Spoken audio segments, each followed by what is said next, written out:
Assalamualaikum warahmatullahi wabarakatuh. Di sini saya akan menjawab pertanyaan-pertanyaan untuk memenuhi tugas ujian tengah semester mata kuliah, kurikulum dan pembelajaran oleh dosen pengampu Ibu Maftuca. Izinkan saya memperkenalkan diri. Nama saya Zahra Yuniar Maharani, NIM 186205052210072 dari kelas PGMI 3D, nomor absensi 12. Baik, di sini saya akan menjawab pertanyaan nomor 1. Bagaimana kurikulum dapat disesuaikan dengan kebutuhan dan karakteristik siswa dalam konteks pembelajaran di sekolah? Jawabannya, kurikulum dapat disesuaikan dengan kebutuhan dan karakteristik siswa dalam berbagai cara. Yang pertama, sekolah dapat melakukan evaluasi menyeluruh terhadap siswa untuk mengidentifikasi kebutuhan mereka seperti kemampuan minat atau tantangan khusus. Yang kedua, membuat kurikulum yang fleksibel sehingga guru dapat menyesuaikannya dengan kebutuhan individu siswa, termasuk penawaran kelas opsional atau mata pelajaran pilihan. Yang ketiga, mengintegrasi proyek-proyek pembelajaran yang memungkinkan siswa mengajar minat dan bakat mereka sambil memperoleh pengetahuan dan keterampilan yang diperlukan. Yang keempat, memberikan dukungan ekstra bagi siswa yang memerlukan seperti kelas tambahan, guru pembimbing, atau program remedial.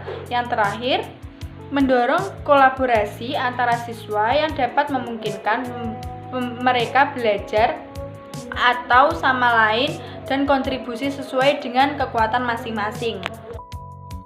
Nomor 2, apa yang dimaksud dengan pembelajaran berbasis proyek dan bagaimana guru dapat mengintegrasikannya dalam kurikulum? Pembelajaran berbasis proyek adalah pendekatan pembelajaran di mana siswa belajar melalui keterlibatan aktif dalam proyek-proyek yang memerlukan pemecahan masalah, penelitian, kolaborasi, dan penerapan pengetahuan dalam konteks nyata.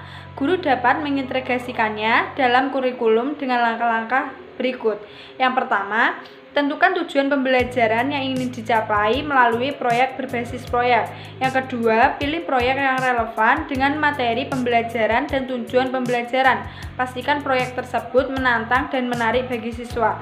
Yang terakhir, bagi siswa menjadi kelompok atau individu dan menjelaskan peran masing-masing dalam proyek tersebut.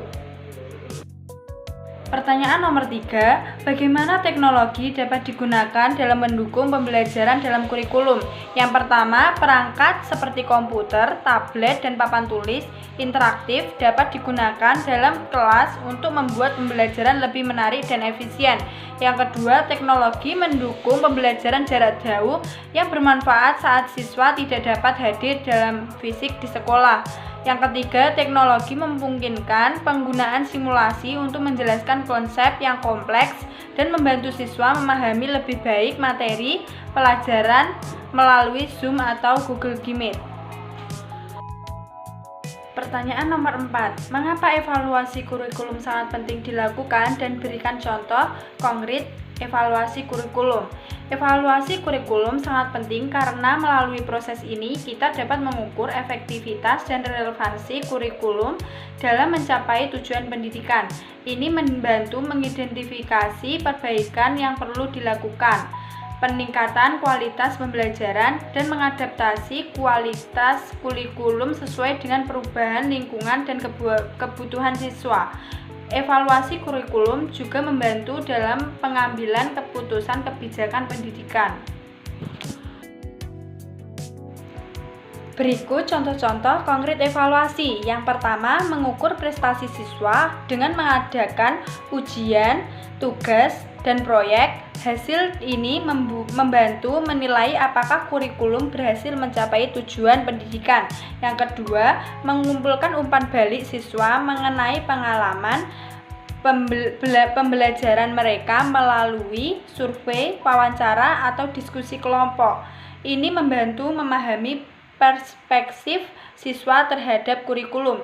Yang ketiga, mengukur kepuasan guru terhadap kurikulum, materi, dan metode pengajaran yang digunakan.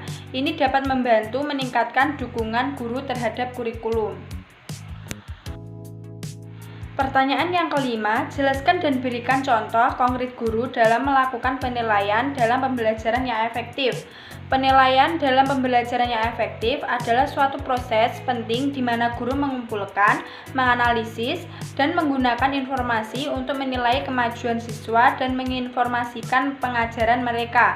Penilaian yang efektif memungkinkan guru untuk memahami sejauh mana siswa telah mencapai tujuan pembelajaran dan memberikan umpan balik yang relevan. Berikut contoh-contoh konkret guru dalam penilaian. Yang pertama, ujian tertulis. Guru memberikan ujian tertulis yang mencangkup berbagai jenis pertanyaan seperti pilihan ganda, esai, atau soal uraian. Yang kedua, observasi guru. Guru mengamati tingkah laku dan partisipasi siswa selama pembelajaran. Ini berguna dalam menilai kemajuan sosial dan emosional siswa.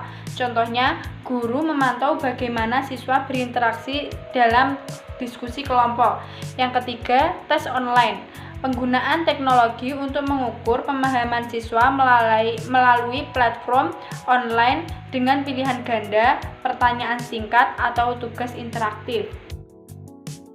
Berikut presentasi yang dapat saya sampaikan. Ada salah kata, saya mohon maaf. Sekian, terima kasih. Wassalamualaikum warahmatullahi wabarakatuh.